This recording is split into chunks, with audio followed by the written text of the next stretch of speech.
الحمد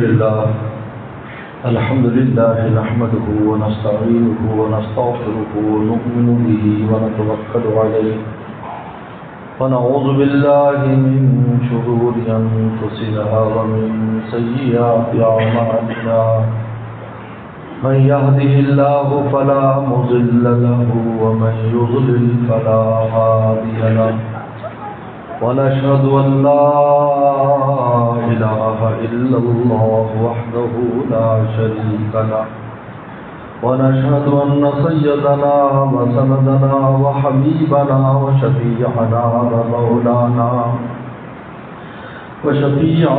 ومولانا محمدا عبده ورسوله صلى الله تعالى عليه وعلى آله وأصحابه وبارك وسلم. أما بعد فأعوذ بالله من الشيطان الرجيم. بسم الله الرحمن الرحيم. فأما من طغى وآثر الحياة الدنيا فإن الجحيم هي المأوى وأما من خاف مقام ربه ونهى النفس عن الهوى فإن الجنة هي المأوى. فقال النبي صلى الله عليه وسلم الكيس من دان نفسه وعمل لما بعد الموت والعاجز من أتبع نفسه هواها وتمنى على الله وكما قال عليه الصلاة والسلام صدق الله وصدق رسوله النبي الكريم. میرے محترم بزرگوں دوستوں، معمول سے کچھ تاخیر ہو گئی ہے تو سفر بھی اور کچھ طبیعت بھی میری خراب ہے، میری پیٹھ میں تکلیف ہے. آج صبح تو اتنی زیادہ تھی کہ میں شاید سفر ہی منسوخ کر دیتا. اللہ نے فضل فرمایا کہ میں آپ حضرات کے سامنے حاضر ہوں. ویسے بھی مہمان کے کرام ہوتا ہے، مہمان کو دیر سویر ہو جائے تو میزبان کو گرانی نہیں ہونی چاہیے. یہ میزبانی کے اصول میں سے ایک تو محلے سے اٹھ کے آنا ہوتا ہے، ایک سفر کر کے آنا ہے. پھر وہ جو 5 دن بیچارہ سفر کرتا رہے. پیغمبر قرآن مجید نے اہل جنت اور اہل جہنم کی دو علامتیں بیان کی. جہنم میں جانے والے کون لوگ ہیں، جنت میں جانے والے کون لوگ، بتا دے، واضح کریں. کسی کو ابہام نہ رہے. ہر آدمی قرآن مجید کی اس کسوٹی کی شکل میں اور رسول اللہ کے فرمان کی شکل میں اپنے آپ کو تول سکتا ہے. ویسے اللہ نے انسانوں کو بنایا ہی جنت کے لیے. یاد رکھو،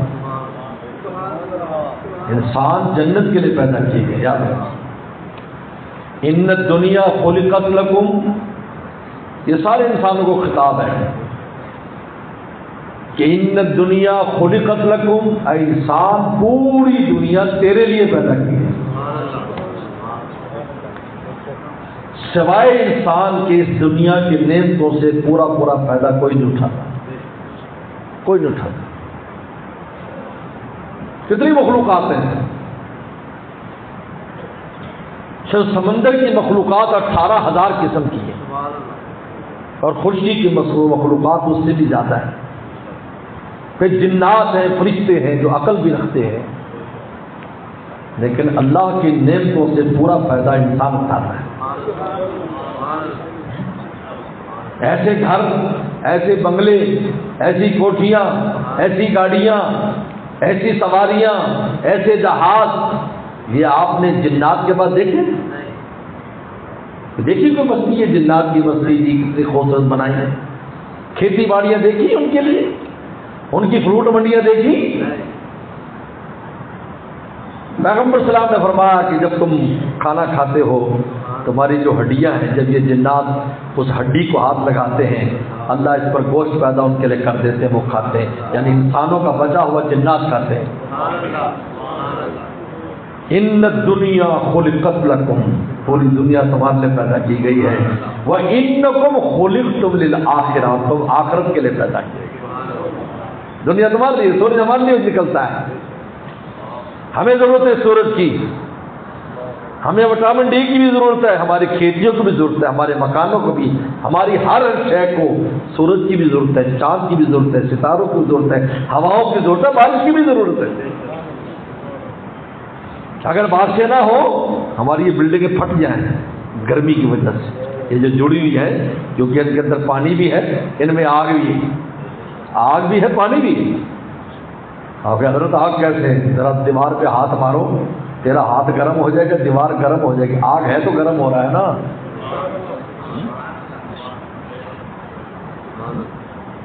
پانی بھی اس میں، پانی نہ ہو پھٹ جائیں بلڈنگیں۔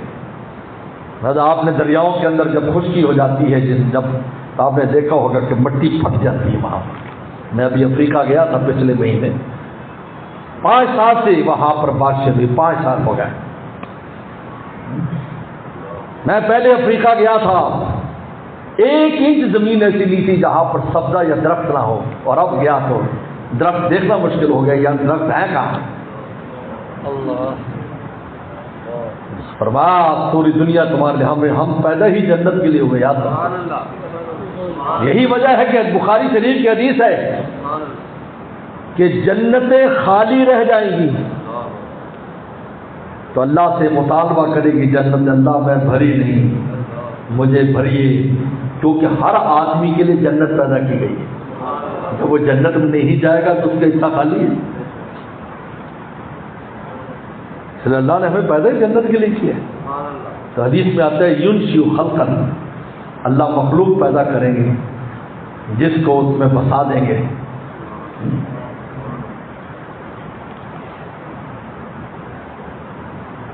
حضرت مولانا قاسم نانوتوی رحمۃ اللہ علیہ یہ حدیث پڑھا رہے تھے تو طالب علم بولا، حضرت کاش ہم بھی وہ مخلوق ہوتے، وہیں پیدا ہوتے، جنت میں چلے جاتے، دنیا میں تو بہت مجاہد ہے، بہت مشقت ہے،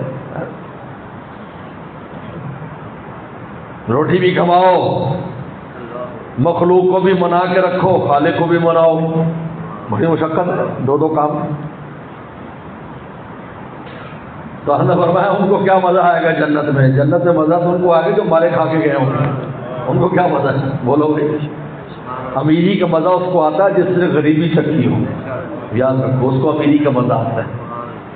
پانی کا مزہ اس کو آتا ہے جس کو پیاس لگی ہو، نے روزے رکھے، اس کو پتا ہے ٹھنڈا ٹھار شربت کیا ہوتا ہے، اس کو پتا ہے۔ جس نے بھوک برداشت کی اس کو لقمے کی قیمت کا پتا ہے، یہ لقمہ کتنا قیمتی، ان کو کیا پتا؟ مولانا جلال الدین رومی فرماتے ہیں، اے لوگوں تم گھبرا جاتے ہو، ہم مشقتیں کریں، محنتیں کریں، کمانے کے لیے بھی، اللہ کو راضی کرنے کے لیے بھی، یہ ساری محنتوں کے مزے تمہیں جنت میں آئیں گے، لیکن شیرینی و لذات مکر حسب انداز رنج سفر، فرماتے ہیں کہ منزل کا مزہ اس کو آتا ہے جو مشقت کے ساتھ سفر طے کرتا ہے، وہ منزل پر جاتا ہے۔ اس لیے جنتیوں کا پہلا لفظ کیا ہوگا؟ جنتی جنت میں جانے کے بعد سب سے پہلے زبان مبارک سے اپنی کیا کہیں گے؟ الحمدللہ الذی اذھب عنی الحزن، اے اللہ تیرا شکر ہے جس نے آج سارے غم دور کر دیے۔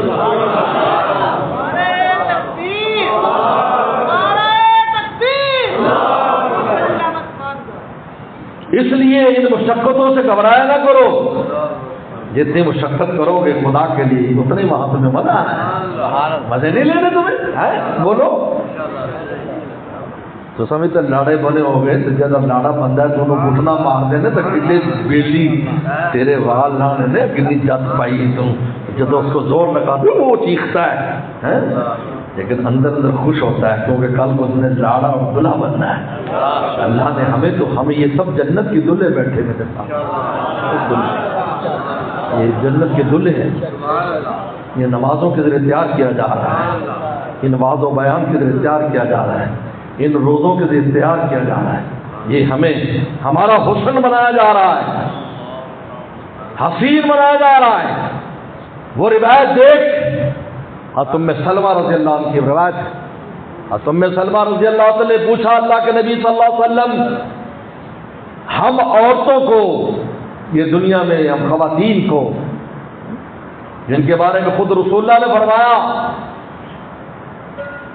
کہ یہ اپنے دین کے اعتبار سے بھی ناقص اور عقل کے اعتبار سے بھی ناقص ہے، عورتوں نے کہا کہ کیسے اللہ کے نبی؟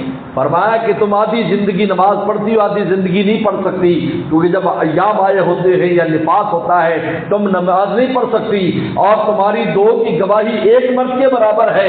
آپ نے فرمایا تو ام سلمہ نے سوال کیا کہ ہم عورتیں جو دنیا میں ایک اعتبار سے دین کا پورا عمل ہم ہر وقت نہیں کر سکتی، ہماری نمازیں چھوڑ جاتی ہیں، ہم حج نہیں کر سکتی ان دنوں میں، عمرہ نہیں کر سکتی، ہم حرم میں جا نہیں سکتی، اور نفاس کی دنوں میں ہم نماز روزہ نہیں کر سکتی، تلاوت نہیں کر سکتی، تو پھر ہمیں جنت میں حوروں کا سردار کیوں بنایا جائے گا؟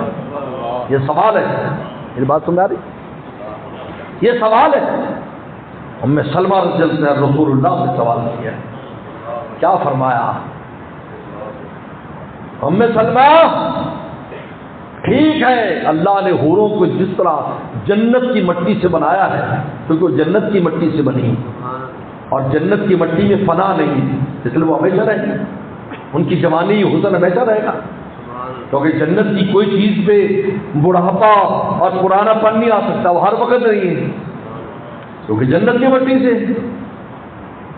کہا ٹھیک ہے، حوروں میں بہت کمالات ہیں، لیکن ان کے چہرے پر نمازوں کا نور نہیں ہے، ان کے چہروں پر روزے کا نور نہیں ہے، ان کے چہرے پر حج عمرے کا نور نہیں ہے، ان کے چہرے پر درود و سلام کا نور نہیں ہے، ان کے چہرے پر کلمات طیبہ کا نور نہیں ہے، ان کے چہرے پر تلاوت قرآن کا نور نہیں ہے، ان کے چہرے پر شوہر کی خدمت کا نور نہیں ہے، ان کے چہرے پر بچے پالنے کی مشقت کا نور نہیں ہے، ان کے چہرے پر دنیا میں تکلیف برداشت اور بیماری برداشت کرنے کا نور نہیں ہے۔ کہا کہ یہ وہ نور ہوگا جب قیامت کے دن عورتوں کے چہرے پر ظاہر ہوگا، تو پھر عورتیں بھی کہیں گی کہ تم سردار ہو، ہم تمہارے تابع ہیں۔ آپ مجھے بتائیں، ہم سب کو یہاں پر دلہا بنانے کے لیے تیاری کی کرائی جا رہی ہے، ہمیں ایسے تھوڑی بھیج دیا جاؤ، دنیا میں تیاری کے لیے بھیجا ہے کہ تم نے جنت میں آنا ہے، تیاری کر کے آ جاؤ، زمین پہ جاؤ، تیاری زمین پہ ہوگی، وہاں نہیں ہوگی، یہاں تیاری ہوگی، وہ تو مقام وصل ہے، وہاں تو ملاقات ہے۔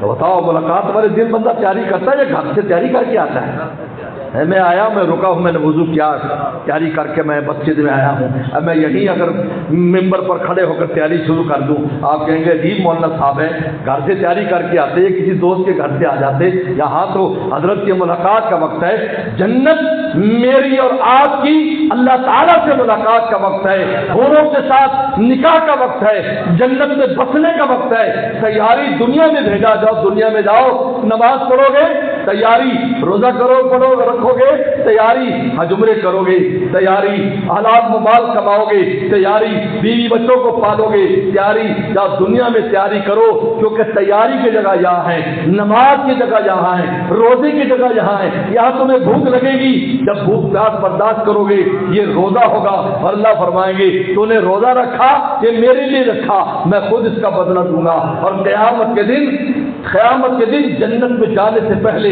میرے عرش کے نیچے کھانے پینے کا تیرے لیے انتظام ہوگا، کیونکہ دنیا میں تو روزے رکھتا رہا۔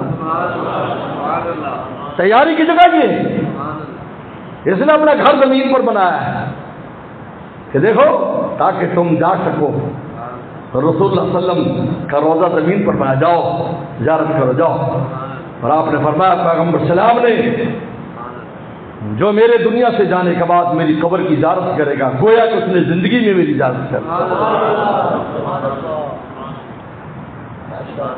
یاد رکھو یہ معمولی نعمت نہیں ہے، لوگ اس کو، مجھے مدینہ شریف سے کسی نے میسج کیا حضرت کو ایسا دعا بتا دو رسول اللہ کی خواب میں زیارت ہو جائے، مگر تو عجیب آدمی ہے، حضور فرماتے میری قبر کی زیارت کر لی، گویا کہ میری زیارت کر لی، اس فرمان کو دیکھ ہے،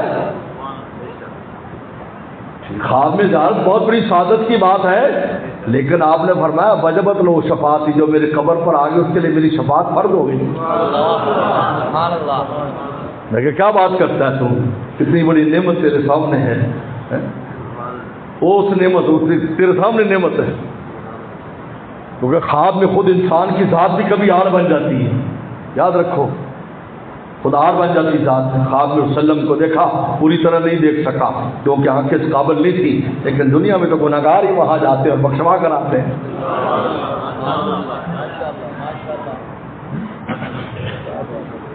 تو اللہ تعالیٰ نے دنیا میں بھیجا اس لیے فرمایا علامت بیان کی، فَأَمَّا مَن طَغَىٰ وَآثَرَ الْحَیَاةَ الدُّنْیَا، علامت بیان کر، من طغیٰ طغیان سے، طغیان جیسے ابھی سیلاب آئے، دریا اپنی جگہ چھوڑ کر باہر نکل گیا، اس کا نام طغیان ہے۔ جب دریا اور سمندر اپنے کناروں سے باہر آ جاتے ہیں، تباہی مچا دیتے ہیں، مخلوقات کو فنا کر دیتے ہیں، آپ سب اس کو جانتے ہیں، ہم اسی علاقہ میں بیٹھے، آپ کی ایک طرف ستلج ہے، ایک طرف راوی ہے، اس کی تباہی آپ کے سامنے۔ طغیٰ جب حدود شریعت سے انسان باہر نکل جاتا ہے، اپنے آپ کو بھی تباہ کرتا ہے، پوری مخلوق کو تباہ کرتا ہے۔ آپ کی جو مخلوق کو تباہ کرتا ہے جی، تو گھر بیٹھے گناہ کرتا ہے، تیرے گھر کی ساری مخلوقات ڈلتی چونٹی تک بھی اس نالائق پر عذاب نازل ہوگا تو ہم بھی مبتلا ہو جائیں گے، ہم پر جائیں۔ اس لیے حدیث شریف میں آتا ہے، ایک مردہ جا رہا تھا، جنازہ میں فرمایا مستریح اور مستراح منہ، فرمایا یا اس نے راحت پالی یا مخلوق نے اس سے راحت پالی۔ صحابہ نے کہا حضرت سمجھے نہیں، کہا اگر خدا کو ناراض کرتا ہے، جب وہ مرتا ہے مخلوقات شکر کرتی ہے، آج راحت ہو گئی، پتہ نہیں کب خدا کا عذاب نازل ہوتا، ہمیں بھی تکلیف میں مبتلا ہونا پڑتا۔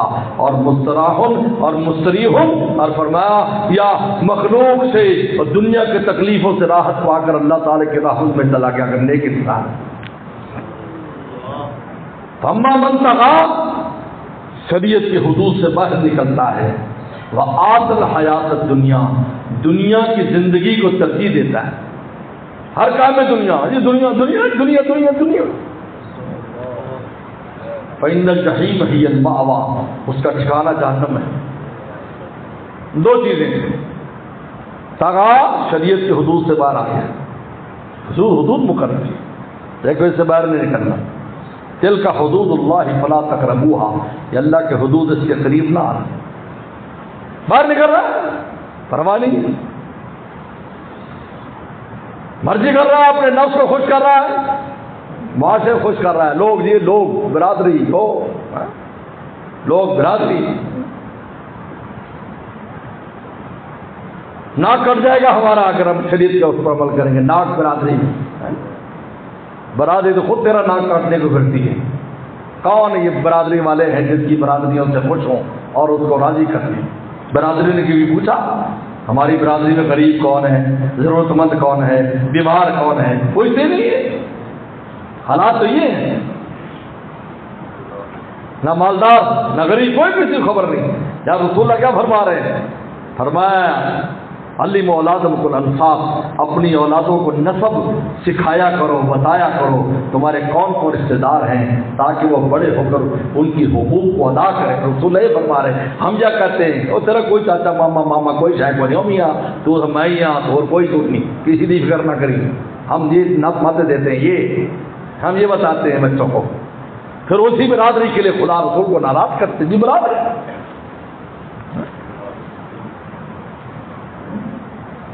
قبرستان میں جاؤ، کتنی برادری ہیں بتاؤ، کتنی برادری ہیں؟ قبرستان سے گزریں گے تب بھی نیک لوگ دعا کریں گے، وہاں سے گزریں گے نیک لوگ دعا کریں گے، اشارے ثواب کریں گے کہ یار بیچارے ہیں۔ کسی نے اپنی بہن کو خواب میں دیکھا، اچھی حالت نہیں تھی، بعد میں خواب میں دیکھا بڑی اچھی حالت ہے۔ بہن کیا ہوا؟ کہا کہ ایک نیک آدمی گزرا، درود شریف پڑھ کے ثواب ہمیں بھیجا، اللہ نے پورے قبرستان والوں کی بخشش کر دی۔ وہ بھی نیک لوگ کریں گے، برادری نہیں کریں گے۔ من طغیٰ وآت الحیات الدنیا، دنیا دل ترجیح دیتا ہے. فإن الجحیم ہی المأویٰ، جہنم ٹھکانا ہے. واما من خاف مقام ربی، اب جنتی کی علامت اللہ کے سامنے کھڑے ہونے کا خوف ہے. ہر کام سے پہلے سوچتا ہے میں اللہ کو اس کا جواب دے سکتا ہوں یا نہیں. بس یہ چھوٹی سی ایک بریک ہے، اگر اس پر انسان عمل کر لے خدا کی قسم ہمارا قبلہ درست ہو جائے. مخاف مقام ربی، کام کرتا ہے کہ اللہ کھڑے ہو، ہاں بھی تو نے یہ کام کیا تو میرے پاس کوئی اس کا جواز ہے، میں بتا سکتا ہوں کہ ٹھیک کر رہا ہوں. اس سے رسول نے فرمایا استفت قلبک، اپنے دل سے بھی فتویٰ لے لیا کر. وہی نفتاک المفتون، اگرچہ مفتی تجھے جواز کا فتویٰ دے دیں لیکن دل سے پوچھ. مفتی صاحب کو تو چکر دے کر گھما پھرا کر اپنا مسئلہ سیدھا کر لیا، لیکن اپنے دل سے بھی پوچھ کہ تو اللہ کے سامنے اس فتوے کا جواب دے سکتا ہے. لوگ ہمارے پاس آتے ایسے گھماتے بات بس، تو ہم کہتے ہیں ہم تو مسئلے بتانے والے ہیں، بنانے والے نہیں ہیں. ہم کون ہوتے بنانے والے؟ بتانے والے. اب تو جیسے پوچھے گا ویسے بتا دیں گے، ہم ویسے بتا دیں گے، لیکن اپنے دل سے پوچھ. مقام ربی، قرآن کیا کہہ رہا ہے؟ اللہ کے سامنے کھڑے ہونے کا خوف کہ میں اللہ تعالیٰ کو جواب دے سکتا ہوں. کیونکہ مرتے ہی اللہ کے سامنے کھڑا ہونا ہوگا. اللہ پوچھیں گے ہاں بھائی کیا کیا تو نے. وَنَهَى النَّفْسَ عَنِ الْهَوَىٰ، اور اپنے نفس کو، دوسری علامت اپنے نفس کو حرام خواہشوں سے روکتا ہے. یہ خوف کس چیز کا؟ اللہ تعالی کے سامنے کھڑے ہونے کا خوف، مقام ربی. اور روکنا کس چیز کا؟ مجاہدہ کیا ہے؟ نفس کو روکتا ہے. نفس کہتا ہے آنکھ ایسے استعمال کر، روکتا ہے. زبان ایسے استعمال کر، روکتا ہے. کان ایسے استعمال کر، روکتا ہے. ہاتھ پاؤں ایسے استعمال کر، روکتا ہے. مال ایسے استعمال کر، روکتا ہے. دل ایسے استعمال کر، روکتا ہے. ہر اپنی وہ چیز جو اللہ نے اس کو نعمت دی ہے اس کو جب نفس کہتا ہے کہ اس کو حرام میں تو استعمال کر، یہ اس کو روکتا ہے، یہ مجاہدہ کرتا ہے. فَإِنَّ الْجَنَّةَ هِيَ الْمَأْوَىٰ، قرآن اعلان کرتا ہے اے انسان اس کا ٹھکانہ جنت ہے. سبحان اللہ. جنت میں جانا ہو دو کام کر لو. ہر کام سے پہلے سوچ لو رب تعالیٰ کو میں اس کا جواب دے سکتا ہوں یا نہیں. پھر خلوت جلوت ایک ہے، خلوت جلوت ایک ہے. خلوت میں وہ بات کام پیش آئے یا لوگوں کے سامنے پیش آئے، میں اس کا جواب دے سکتا ہوں یا نہیں. اور اپنے نفس کو روکتا ہے خواہشات سے. اسی کا نام تقویٰ ہے میرے دوست. یہی ولایت کی بنیاد ہے. اگر اللہ کے دوست بننا چاہتے ہو اس نفس کے خلاف چلنا شروع کر دو. نفس کے خلاف جب اس کے خلاف چلتا ہے، یہ عجیب بات ہے. نفس بیمار ہے، بہت بیمار ہے، بہت مریض ہے. اس کی شفا اس کی مخالفت ہے. مخالفت کرو گے ٹھیک ہوتا جائے گا. نفس لوامہ بنے گا، پھر نفس مطمئنہ بنے گا. نفس مطمئنہ کون سا نفس؟ جس کو اللہ کے نام سے چین آتا ہے. اس کو خدا کے بغیر چین ہی نہیں آتا. اس کو چین تب آتا ہے جب خدا کا نام لے، خدا کا کام کرے تو چین آتا ہے. اس نفس کی شفا، ورنہ یہ بیمار ہے. میرے آپ کے جسم میں شیطان سے بھی زیادہ قوی چیز موجود ہے، نفس ہے. اور یہ اس لیے دیا، کہتے کیوں دیا اللہ نے؟ اسی مجاہدے کے لیے دیا ہے بھائی. تو ہمیں جنت جو دے دی، جنت ایسے مفت میں تھوڑی ملنے والی. فرشتوں کے پاس یہ مجاہدہ نہیں ہے. ان کے لیے جنت نہیں ہے، وہ تو جنت کے دروازوں پر سلام پیش کریں گے. سلام علیکم طبتم فادخلوها خالدین. السلام علیکم، جائیے جائیے جنت میں جائیے. وہ تو پروٹوکول کے لیے مقرر ہے. اللہ تعالیٰ کے پہلو میں کون بیٹھے ہوں گے؟ ان المتقین فی جنات و نہر فی مقعد صدق عند ملیک مقتدر. اللہ کے پہلو میں انسان بیٹھے ہوں گے تقوی والے، یعنی نفس کے خلاف چلنے والے اللہ کے پہلو میں بیٹھے۔ جبریل السلام کا ذکر نہیں کہ جبریل السلام بیٹھے ہوں گے، فرمایا انسان بیٹھے ہوں گے جن میں میں اور آپ ہر آدمی جا کے بیٹھ سکتا ہے خدا کے پہلو میں، لیکن متقین میں شامل ہوگا۔ نفس کے خلاف چلنا ہوگا، شیطان کے خلاف چلنا ہوگا، معاشرے کے خلاف چلنا ہوگا۔ پھر دیکھو ان المتقین فی جنات و نہر، اللہ نے فرمایا پہلے جنتوں میں اور باغات اور نہروں میں ہوں گے، اور بعد میں جب اللہ سے ملاقات ہوگی تو اللہ کے پہلو میں بیٹھے ہوں گے۔ میرے دوست، فرشتوں کو نعمت نہیں مل رہی ہے، ہمیں مل رہی ہے۔ کس وجہ سے؟ اسی مجاہدے کی وجہ سے۔ لوگ کہتے ہیں مجاہدہ کیوں رکھا بھائی؟ وہ کون سا اسٹوڈنٹ ہے؟ یہاں پڑھے لکھے لوگ موجود ہیں، ہر طبقے کے بڑے سے بڑے لوگ موجود ہیں، پوچھو اگر تمہارے امتحانات نہ ہوتے، تم پر پڑھائی کا بوجھ نہ ہوتا تو تمہیں ڈگریاں کیسے ملتی؟ جب ولایت کی ڈگری جو سب سے اونچی ڈگری ہے انسانوں کے لیے، وہ ولایت کی ڈگری تھی جو مفت میں مل جاتی تو کچھ کرنا نہ پڑے۔ ڈگری لینے کے لیے تو محنت کرنی پڑتی، امتحان بھی دینے پڑتے ہیں۔ امتحان، یہ امتحان ہے، اور اس سے بچنے کا طریقہ بتا دیا کہ نفس کو کمزور کرنے کا طریقہ کیا ہے؟ مقام نفسی، مقام ربی۔ یہ سوچ لینے یار میں نے رب تعالیٰ کے ساتھ پیش، جب یہ سوچے گا نفس پیچھے ہٹ جائے گا، وہ جو زور لگا رہا تھا وہ ڈر جائے گا، کیونکہ اللہ تعالیٰ کے کوڑے سے سارے ڈرتے ہیں۔ غزوہ بدر میں شیطان فوج لے کے آیا تھا، 300 سپاہی لے کے آیا شیطان، شیخ نجدی بن کے۔ ابو جہل کے ہاتھ میں ہاتھ تھا، انہوں نے کہا کہ آج تو تباہی کر دیں گے۔ انہوں نے کہا 1000 ہم اور 300 تم، اور وہ تلواریں بھی ایسی ملمہ کر کے لایا۔ ابلیس کا مطلب ہی یہی ہے، رنگ رنگ ایسے لگا کے لگایا اس کے اوپر تلواروں کو، نے کہا یار ایسا اسلحہ تو ہمارے پاس بھی نہیں ہے، جیسا اسلحہ لیے لے کر آیا ہے۔ لیکن ادھر سے جو ہی جبریل صلی السلام جبر الملائکہ کے اوپر اترے اور شیطان نے ان کو دیکھ لیا تو ہاتھ چھڑا کے بھاگا۔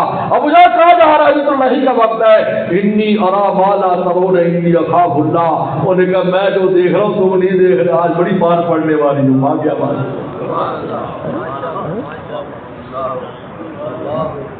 مقام نفسی مقام ربی، جب اللہ کے سامنے کھڑے ہونے کا خوف کا مراقبہ کرتا ہے نا، نفس ڈر جاتا ہے۔ وہ جو جپی پائی ہونے نا، جپیوں نے قابو کیا ہوتا ہے پھر پیچھے ہٹ جاتا ہے، تو پھر نہن نفس عن الہوا آسان ہو جاتا ہے۔ یہ عجیب سبحان اللہ۔ اس لیے اللہ تعالیٰ نے قرآن مجید میں حکم بھی دیے نا، تو اس کا طریقہ بھی بتایا ہے کہ اس پر آسانی سے کیسے عمل کرو گے تم۔ مقام ربی، رب کے سامنے کھڑے ہونے کا خوف پیدا کرو ہر کام سے پہلے۔ میں یہ کام کر رہا ہوں، اللہ کو جواب دے سکتا ہوں، پھر نفس سے جان چھڑانا آسان ہو جائے گا۔ فإن الجنة هي المأوى، جنت تمہیں مل جائے گی۔ بس میرے دوست، کیونکہ تاخیر ہو چکی ہے، لیکن اس مختصر سبق کو مختصر نہ سمجھو۔ بظاہر تو ہیں چھوٹی چھوٹی سی باتیں، جہاں سوز لیکن یہ چنگاریاں ہیں۔ میرے شیخ عارف باللہ شاہ حکیم اختر فرماتے تھے، سمندروں پر بارشیں ہوتی ہیں، سیپ کا منہ کھلا نہیں ہوتا، پانی نمکین بن کے ضائع ہو جاتا ہے، پانی سمندر میں چلا جاتا ہے، لیکن کبھی تھوڑی سی بارش ہوتی ہے اور سیپ کا منہ کھلا ہوتا ہے، وہ قطرہ اندر جا کے موتی بن جاتا ہے۔ بات تھوڑی ہو لیکن دل کا سیپ کھلا ہو تو میرے لیے دوست یہ تھوڑی سی بات بھی اللہ کی محبت کے انشاءاللہ موتی بن جائے گی۔ وآخر دعوانا ان الحمد للہ۔